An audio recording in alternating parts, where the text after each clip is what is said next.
Pessoal, sejam bem-vindos à nossa primeira série de vídeos aí em um novo formato. Eu vou testar, vamos ver como é que vai sair. E para isso eu escolhi um tema digno desse novo formato. A gente vai fazer vídeos um pouco mais longos para a gente conseguir aprofundar em algumas ideias. E acho que não tem assunto melhor para a gente começar, para a gente fazer esse teste, do que trabalhar com as missões de paz da ONU. Todo mundo já ouviu falar, mas poucas pessoas conhecem minimamente o funcionamento, os tipos de missões de paz, a sua origem, né, humilde e os desafios que a gente tem hoje a respeito das missões de paz. Então, aqui a gente vai adotar um formato novo, tá?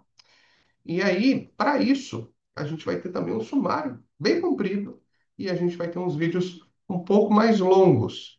E é por isso, deixa eu só me ajeitar aqui, que a gente vai ter esse monte de tópico para explorar, tá? Então a gente vai começar com introdução e depois a gente vai para o nosso primeiro bloco. A gente vai dividir alguns blocos, tá? Que não vão seguir necessariamente essa numeração. A gente vai falar das origens das missões de paz, depois a gente vai falar dos fundamentos jurídicos e políticos, isso tudo na parte introdutória.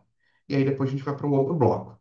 A gente vai falar das tipologias das missões de paz, a gente vai falar de casos relevantes e dos desafios e críticas ao modelo atual. Depois a gente vai ter um bloquinho separado para falar do Brasil, Brasil e as missões de paz. Vamos falar do futuro das missões de paz, chamado Peacekeeping 4.0. E também vou fazer algumas sugestões de leitura ali na parte da conclusão, para quem quiser continuar os seus estudos, né? Para quem quiser iniciar, escrever um TCC, talvez, ah, fazer um projeto de pesquisa. Então, aqui vão ter fontes bem legais, tanto fontes primárias como fontes secundárias. Então, vamos lá, sem mais delongas, ó. As missões de paz, elas são um instrumento muito visível, talvez um instrumento mais visível e simbólico da atuação da ONU, tá bom? Os famosos capacetes azuis. As missões de paz foram criadas para atuar em contextos de conflito armado, de crises humanitárias, de transição política. Isso foi sendo construído ao longo de décadas, isso a gente vai ver daqui a pouquinho.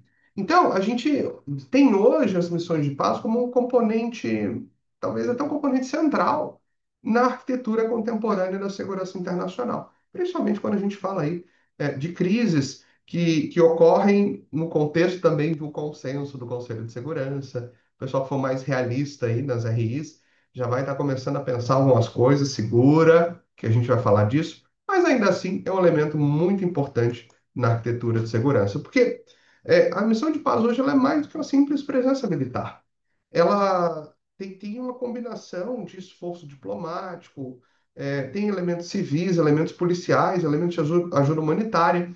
É, e isso tudo, todos esses elementos em equilíbrio, nem sempre perfeito, eles fazem parte do esforço da ONU de como que eu vou equacionar todas as variáveis que a missão de paz deve endereçar. Por exemplo, o equilíbrio da soberania estatal com a proteção dos direitos internacionalmente reconhecidos, para fazer a transição de um estado caótico para um estado mais estável, para impor a paz, para levar a paz, para manter a paz. Então, são vários desafios. E as missões de paz, elas estão aí há mais de 7 décadas. 7 décadas, vai. 7 décadas, não mais. E pelo menos no momento da gravação desse vídeo. Então, nessas últimas 7 décadas, o modelo evoluiu muito. Mais de 7 décadas, é. Evoluiu muito e foi se adaptando às mudanças do sistema internacional, desde aquele mundo bipolar da Guerra Fria, do conflito entre as superpotências, a essa realidade fragmentada que a gente tem atualmente aí no século XXI, tá? Então, antes de a gente mergulhar nas origens, na tipologia, acho que vale a pena a gente falar aí um pouco do conceito dos objetivos. A gente começa falando das operações, das missões de paz, das operações de manutenção da paz, chama o famoso peacekeeping, tá? Então, essas operações de paz, elas são intervenções multilaterais. Então, vários estados contribuem com componentes militares com autorização da ONU, tá? Para manter ou restaurar a paz e a segurança internacionais. Geralmente, ó, palavra importante, geralmente com consentimento das partes envolvidas, tá? Não é necessário, mas é sempre desejável. Então, essas operações, elas são diferentes do outro tipo de operação que a gente vai ver, que é a imposição da paz. E de certas missões políticas especiais, que combinam presença no terreno, com monitoramento, apoio e reconstrução institucional. Então, primeira coisa que a gente tem que fazer é definir operação de paz, que a gente virou sinônimo para muitas pessoas de operação de manutenção da paz, tá?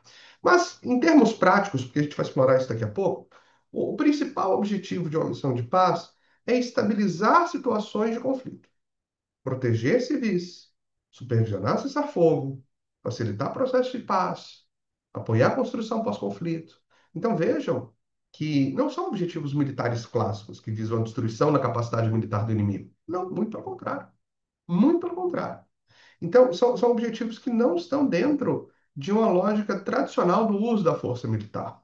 E isso separa a missão de paz de vários outros tipos de ação em que os militares estão envolvidos.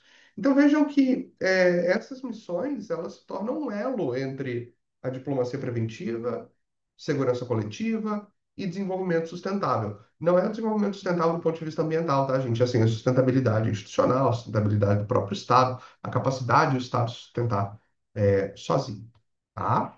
Então, com isso, com esse conceito, esse objetivo, acho que fica claro, fica claro por que a missão de paz é importante hoje em dia, qual que é a importância da missão de paz no sistema internacional.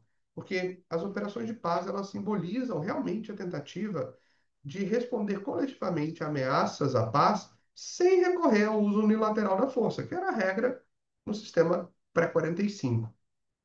E aí a gente tem a famosa menção a um capítulo que não existe. Você for abrir a Carta da ONU, né? Abrir e fala, não, não está aqui. Claro que não está. É o famoso capítulo 6,5, tá? O famoso capítulo 6,5. Ele está entre as ações entre as ações pacíficas e as ações coercitivas.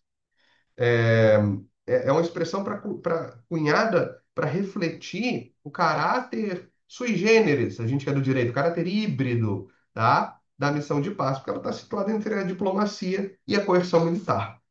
Então vejam, desde 48, quando a primeira missão foi estabelecida, mais de 70 missões foram estabelecidas. E isso envolveu centenas de milhares de militares. Isso envolveu centenas de milhares de militares, de policiais, de civis, de dezenas de países. De dezenas de países. Países até que a gente nunca iria imaginar, como, sei lá, Nepal, Bangladesh, o próprio Brasil participa desde algumas das primeiras missões. Então, realmente, é um elemento, ainda que imperfeito, tá? É um elemento muito importante na arquitetura hoje do sistema internacional. Porque hoje, pelo menos, e gradativamente ele foi adquirindo essa função, o papel da missão de paz vai além da mera cessação de hostilidade. Hoje ela trabalha com reforma institucional, com eleição, com desarmamento, reintegração de ex-combatentes, tivemos casos até de suspensão da soberania. Se você tiver interesse, a gente pode fazer vídeos sobre missões específicas. E aí a gente mergulha nessa missão, tá? Mas são só exemplos das atividades que as missões de paz executam hoje em dia. E passaram a executar ao longo de muito tempo. Então, a missão de paz hoje, além de um símbolo, tá? Ela também trabalha com resultados imediatos, tá? Ela é um símbolo, sem dúvida, a gente vai falar disso agora, mas ela também trabalha muito com resultados imediatos, tá?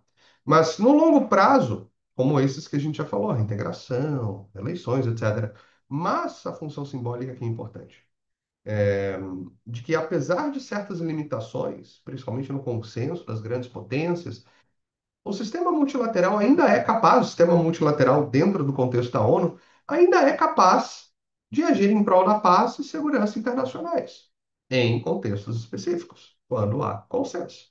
Então, por isso que se fala muito nessa ideia do contexto, desculpa, no contexto de uma tentativa imperfeita da imposição da paz, ou da manutenção da paz, ou da construção da paz. Então, vejam que esse papel foi construído ao longo de muitas décadas. E hoje em dia, as missões de paz elas enfrentam um cenário ainda mais complexo, com guerras civis prolongadas. Temos guerras aí com décadas já.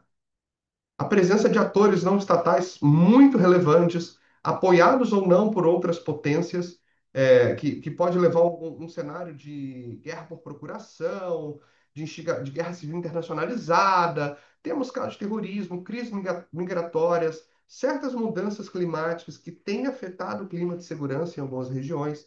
Vejam que são muitas vezes problemas de natureza difusa, e isso desafia os mecanismos tradicionais, porque por mais que tenha sido uma inovação lá atrás, hoje a missão de paz ela é um instituto consolidado.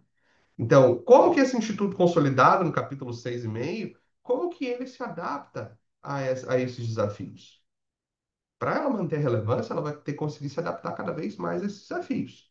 Então, temos muitas críticas e muitos apoiadores ainda na missão de paz nesse sentido. Então, quando a gente olha, por exemplo, para conflitos como na região, como no Mali, Sudão do Sul, Congo, que dependendo de como você olha, ele está em guerra civil há décadas, e também no Haiti, de pós-MINUSTAH, o Brasil ficou anos comandando o componente da MINUSTAH, a gente vê que o potencial humanitário das missões de paz, mas também a gente vê claramente a limitação política e logística dessas missões. Então, como que as missões de paz vão responder a esses desafios?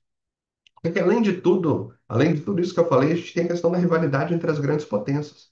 E a gente também tem um crescente questionamento do multilateralismo via ONU. Então, né, mesmo nesse cenário, a gente observa que a missão de paz ela realmente é um laboratório. É um grande laboratório, que vários testes são feitos, alguns dão certo, outros não. E realmente um termômetro, talvez um dos termômetros mais importantes para a gente medir a legitimidade da ONU.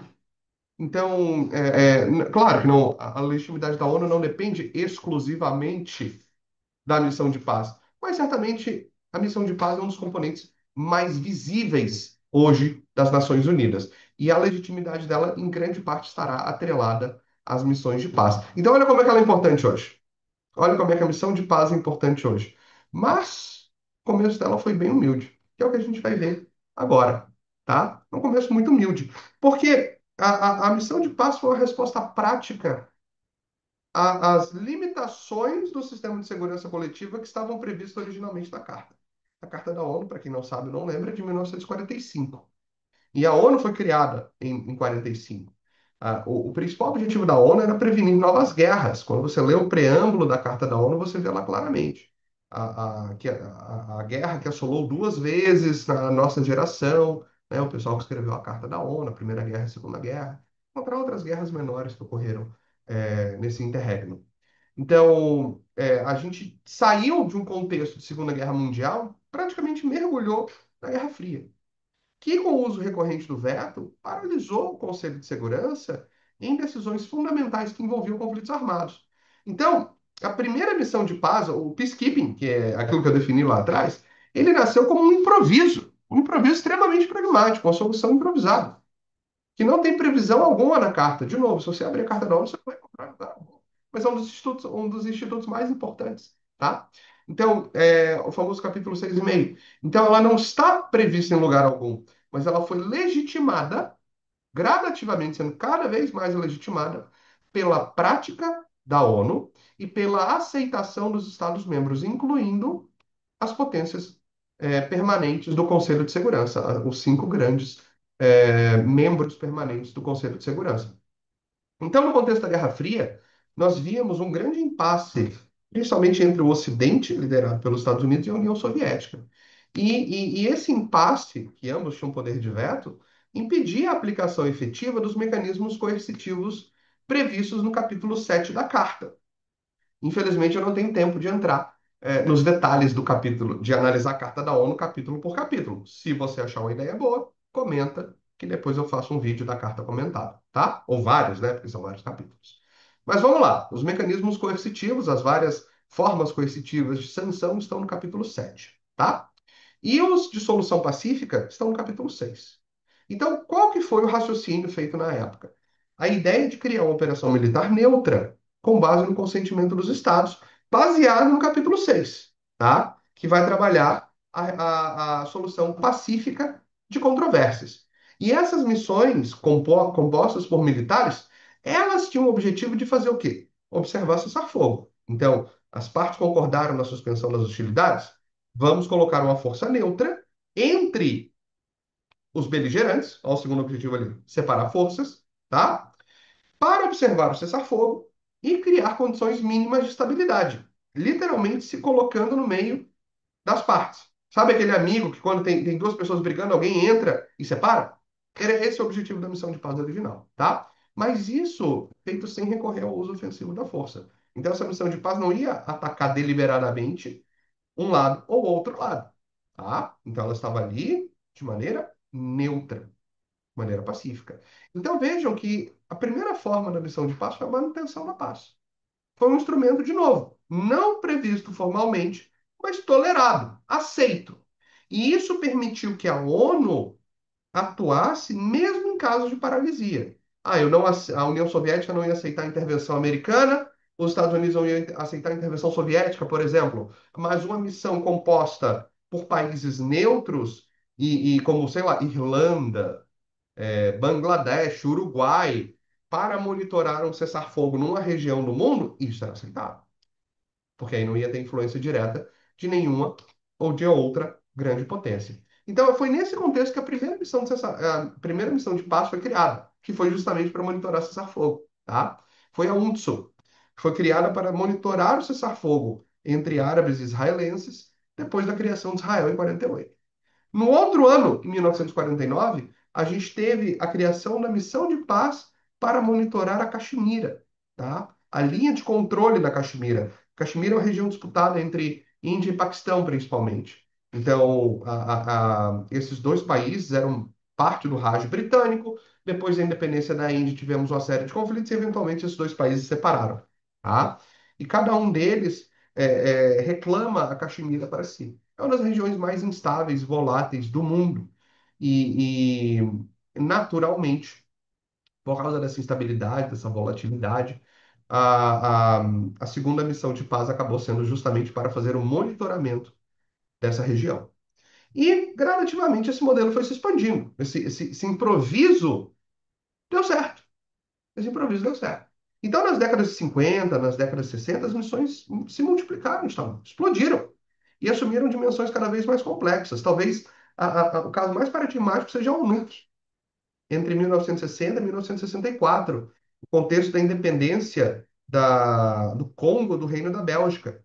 Então, é uma das missões mais interessantes, gente. Eu acho que se eu tivesse que começar a fazer um vídeo, eu ia começar nesse aí, tá?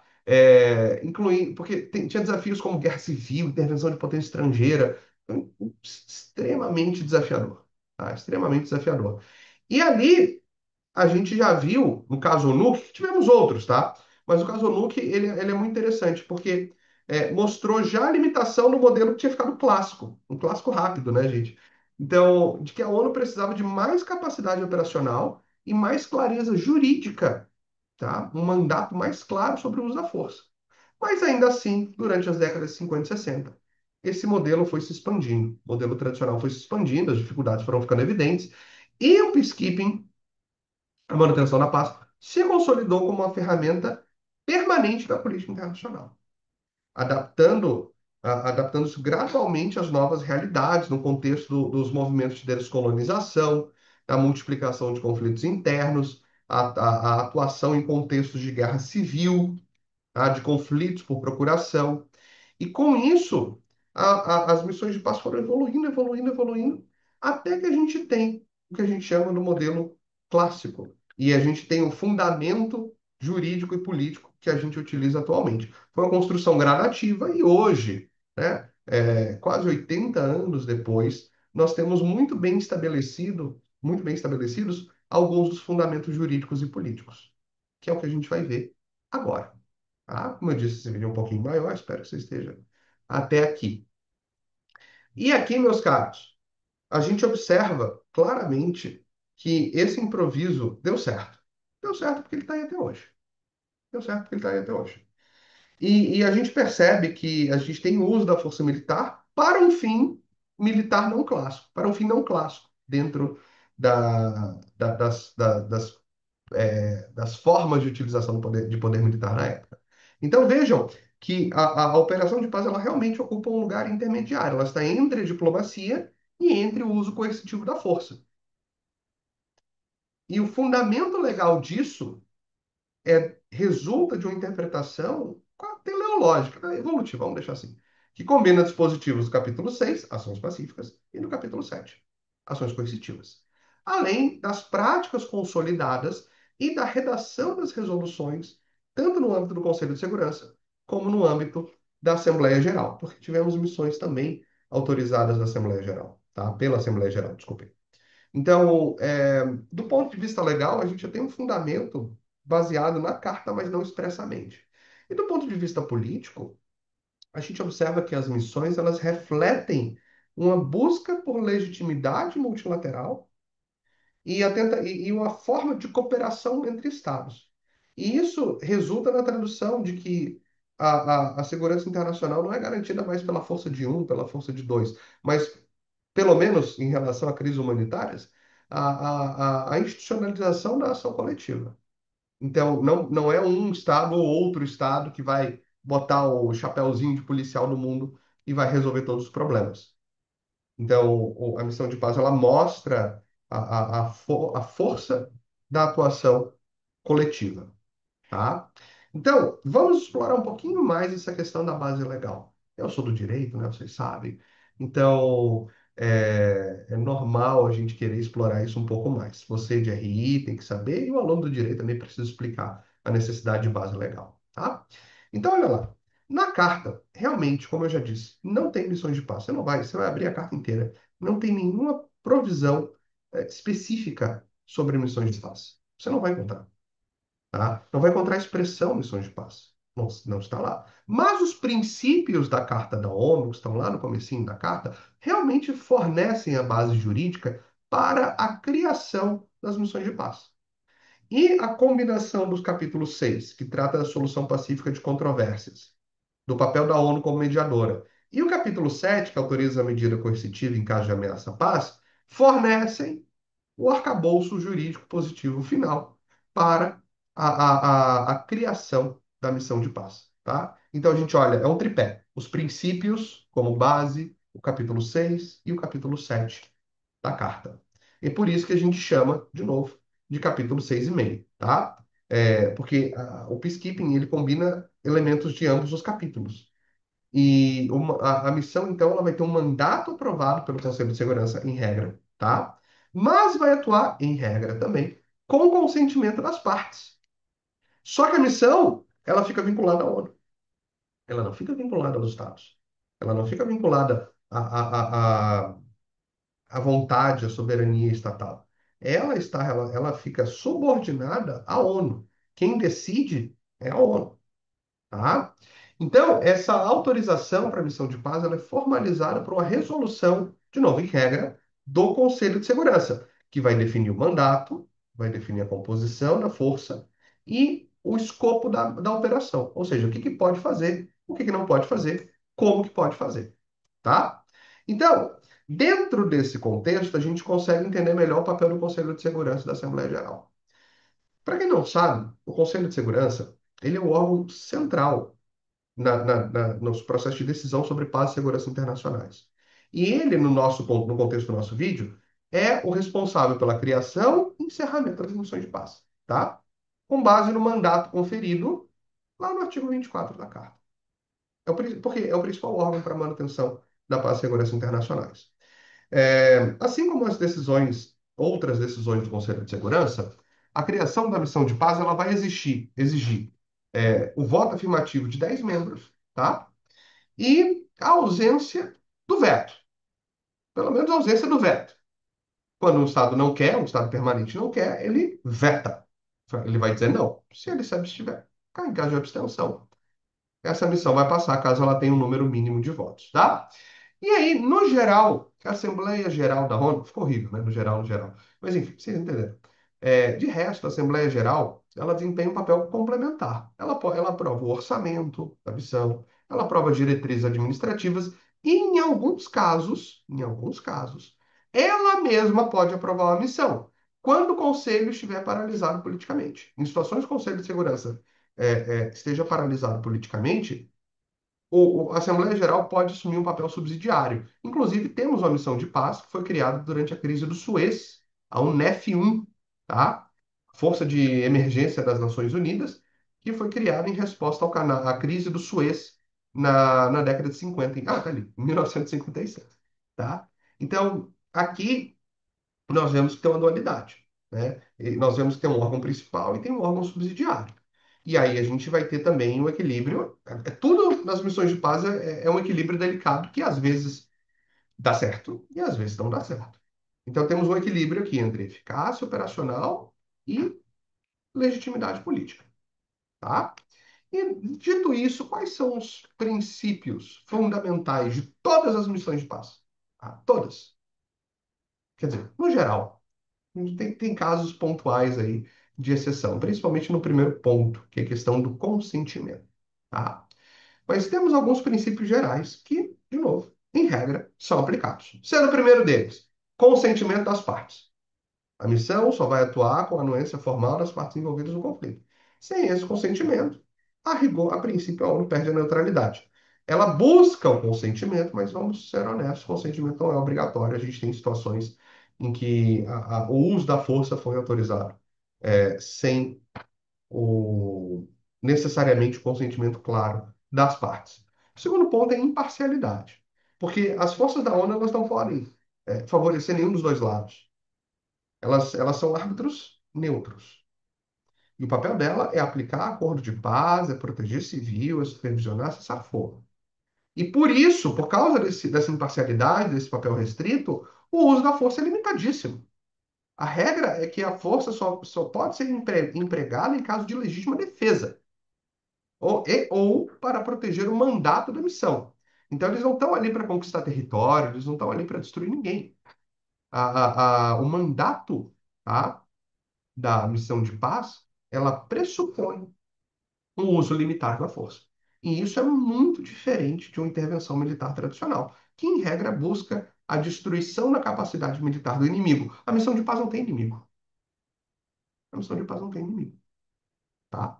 Então, por isso que o uso da força é restrito. E aí, isso traz um problema, né? Isso traz um problema. A forma como a missão de paz atua. Porque temos várias tensões. E aqui só um exemplo pequeno, tá? De algumas dessas tensões. Porque, do ponto de vista político, a missão de paz, ela desafia realmente essa tensão histórica entre soberania e responsabilidade internacional pela paz. Porque, apesar de a ONU trabalhar com base no consentimento, gente, vamos combinar. O fato de você ter uma força militar estrangeira, ou várias forças militares estrangeiras sob o comando unificado, isso pode ser muito bem considerado uma limitação à autonomia estatal. Porque vai ter uma área do território que o Estado não vai poder acessar, por exemplo. E isso realmente já é uma limitação. Esse dilema ele ficou muito claro durante a Guerra Fria, tá? Mas certamente depois da Guerra Fria que esse dilema, esse problema, ele ficou impossível de ignorar, porque foi a partir do final da Guerra Fria que nós vimos a autorização para missões mais robustas, com mandato específico de proteção civil, com mandato específico de reconstrução. Então, a gente teve uma ampliação das capacidades e do mandato das missões de paz. E aí, isso trouxe uma pergunta muito nova, né? Que é, até que ponto, vamos ler junto, ó, até que ponto a ONU pode intervir para proteger populações sem violar a soberania do Estado? Qual que é o ponto ideal? Qual que é o ponto de equilíbrio? Como que ela pode proteger as pessoas sem interferir na soberania estatal? Isso é um grande questionamento, cuja resposta, se é que é possível, vai ser uma resposta que vai agradar alguns, agradar outros, ou tem gente que vai dizer que não tem resposta. Mas nos próximos vídeos a gente vai explorar isso.